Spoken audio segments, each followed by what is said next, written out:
Então, damos antes de mais as boas tardes aqui à querida escritora Luísa Ducla Soares, que hoje estará à Olá, conversa. Salomé. Muito boa tarde, estará à conversa com os alunos do primeiro ciclo. A primeira pergunta que lhe lanço é: isto hoje vai ser uma sessão online, portanto, uma sessão virtual. Como é que se sente de apresentar, assim, estar em contato com os alunos de forma virtual? Está muito nervosa? Não, eu tenho feito muitas, tenho feito imensas. Olha, todas as semanas praticamente faço. Amanhã, por acaso, até vou fazer uma com a Covilhã também. E digo-lhe isto, ao mesmo tempo é engraçado. Nós temos de aproveitar aquilo que temos à mão, não é? Exatamente. Aproveitar o momento presente. E o que é que acontece? Muitas vezes eu faço sessões que não são só para uma escola ou até para uma terra. Às vezes, no mesmo dia, eu estou com 2.000 miúdos. Ainda Uau, no outro dia, olha, estive em Guimarães, em Braga, no Bom Barral e em Óbidos, tudo no ao mesmo mesmo dia. tempo para todos. Agora é muito mais fácil, né? Estarmos em diferentes sítios. Exatamente. E assim facilita também o acesso a terras que são um bocadinho desviadas e Uhum. que nem sempre há oportunidade de ir a todas aquelas que nos convidam, não é? Exatamente. Sabemos que é licenciada em Filologia Germânica pela Universidade Clássica e que trabalhou na Biblioteca Nacional de 1979 a 2009, onde iniciou a sua atividade realizando uma bibliografia da literatura para crianças em Portugal. A sua vontade de escrever histórias para crianças começou aqui ou já começou antes? Não, começou muito antes. Eu comecei a escrever quando tinha 10 anos. E, enfim, eu nessa altura pensava que escrevia para adultos, veja lá, porque achava que era uma coisa um bocadinho de menos categoria estar a escrever para crianças. E fui escrevendo, continuando a escrever, e em 1973 é que eu publiquei o primeiro livro para crianças, que se chama A História da Papoila, e de certo modo, se eu resolvi, eh, enfim, ligar-me tanto à edição para crianças, foi graças ao José Saramago, Ah, porque o José Saramago trabalhava nos estúdios Cor, era o editor literário de lá, e convidou-me, portanto, para publicar o primeiro livro. Publiquei, o livro recebeu logo um prémio literário, o maior daquela altura, que era Maria Amália Vaz de Carvalho, e depois ele convidou-me para, no ano seguinte, publicar lá 6 livros. Olha, eu publiquei lá 6 livros, de certo modo, devido também a certa contestação que eu tinha em relação a quem me dava o prémio. Porque quem me dava o prémio era o CNI, que era uma entidade do Estado antes do 25 de Abril, não é? Que era contra a liberdade de expressão, que inclusivamente já me tinha riscado com o lápis da censura diversos contos, e eu pensei, eu não vou aceitar um prémio de alguém que nem sequer me deixa escrever, não é? exatamente. E o Saramago disse, você tem muita razão, para o ano quer 6 livros seus. Achei este homem um bocadinho exagerado, logo 6. Pensei, porquê é que não hei de fazer? E fiz os 6 livros, comecei a entusiasmar-me cada vez mais. Olha, e hoje em dia já tenho 180 livros. Uau, uau! São pouquinhos, não é? Muito pouquinhos. E de onde é que surgem todas as ideias que dão mote às suas histórias? Inspira-se? É baseado nas pessoas que se cruza no seu dia a dia? Tem alguém sempre ali a dar ideias? Como é que é? Olha, eu inspiro-me em tudo. Eu inspiro-me nas pessoas que encontro no dia a dia, inspiro-me eh, também até em livros que leio, às vezes até para contrariar livros que eu detesto, que me apetece fazer mesmo o contrário, até em programas de televisão, em passeios que dou, na contemplação da natureza, dos animais, porque gosto muito de animais, e inspiro-me imenso nas Uhum. crianças que conheço mais diretamente e naquelas que encontro nas escolas, porque elas apresentam muitas conversas interessantes sobre os mais variados temas. E alguns livros, até vários, foram baseados em conversas que eu tive com as crianças. Muito bem, e eles são realmente uma boa inspiração, não é? Exatamente. Tem umas ideias. Já nos disse que tem mais de 180 livros, não foi que disse há pouco? Portanto, 180. isto há que ver que são 50 anos ao serviço da escrita, não é? Isto não é Exatamente, também já é a idade do dinossauro. não é bem, não é bem. Há alguma diferença entre, acredito que sim, não é? Mas que diferenças é que existem entre a Luísa Ducla Soares, que escrevia há 50 anos atrás, e a Luísa Ducla Soares, que escreve agora, hoje em dia? Olha, se quer que lhes diga, eu acho que há e não há ao mesmo tempo. Porque acontece uma coisa esquisita nas pessoas a partir de certa idade. Eu, por exemplo, tenho 81 anos, mas há dias em que eu não me lembro que tenho 81 anos. E porque penso da mesma maneira que quando tinha 30 ou 40. Tenho o mesmo tipo de ideias e tal. E depois, naturalmente, tive outras vivências mais. Tive outras experiências de vida, não é? Uhum. Mas algumas coisas têm muito a ver com o que eu fazia antes, outras têm mais a ver com experiências que fui tendo posteriormente. Uhum. E no meio de tanta experiência e de tantos livros escritos, e sabendo que são já centenas, não é?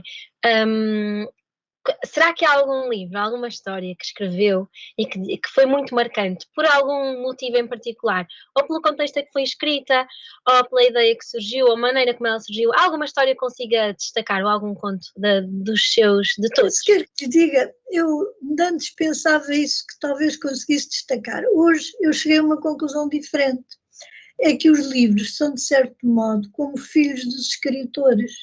E um pai ou uma mãe que tenha diversos filhos acaba por gostar de todos e acaba por achar que cada um tem determinadas qualidades e determinados defeitos também, não é?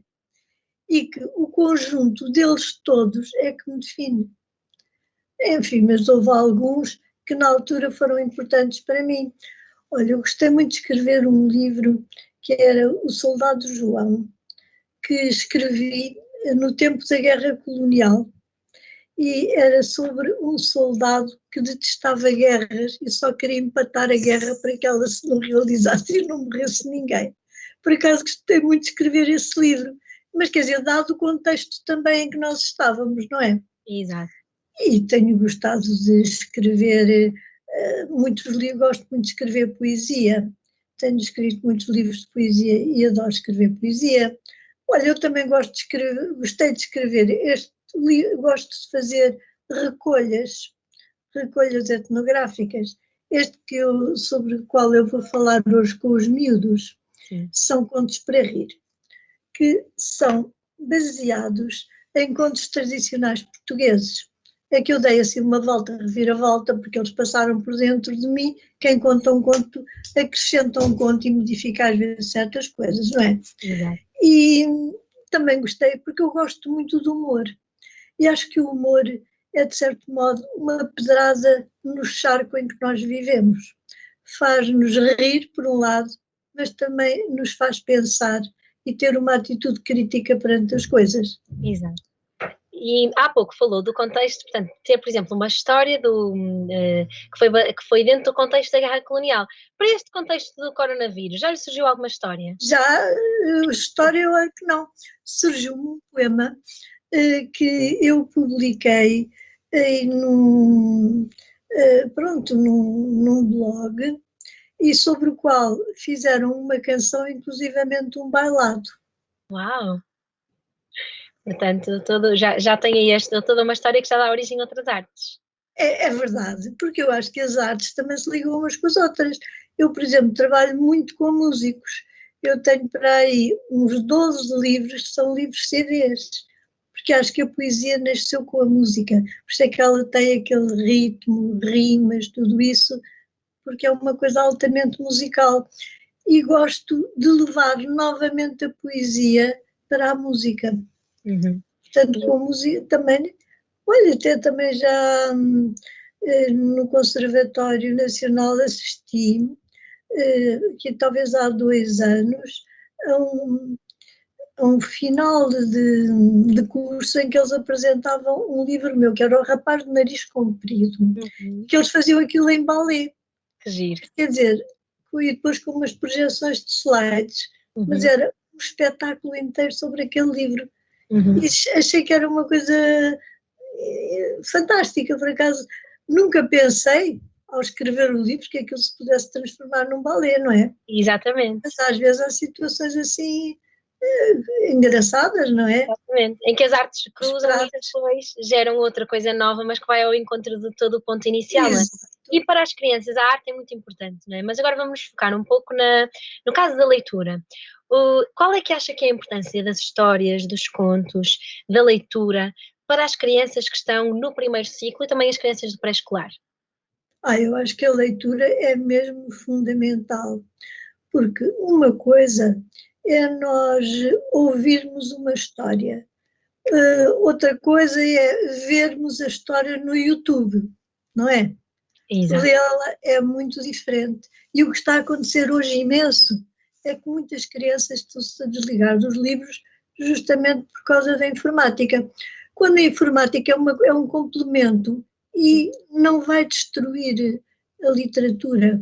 E Uhum. nós, se lermos um livro, temos uma maneira de olhar para aquele conteúdo e para aquelas palavras de uma maneira diferente, com muito mais concentração e capacidade de captar as coisas e de pensar, de refletir sobre aquilo que lemos. São Exatamente. experiências diferentes. Eu São- também gosto de computadores, não digo que seja viciada neles, mas também não os dispenso. Mas Exatamente. acho que as coisas se completam e Exatamente. hoje em dia as crianças têm uma sorte que eu não tive, por exemplo, quando era criança, porque não havia bibliotecas escolares. E, portanto, eu só recebia livros no Natal ou quando fazia anos. Muito raramente me compravam um ou outro, até Claro. porque só vários quilómetros de distância é que havia uma livraria. Exatamente.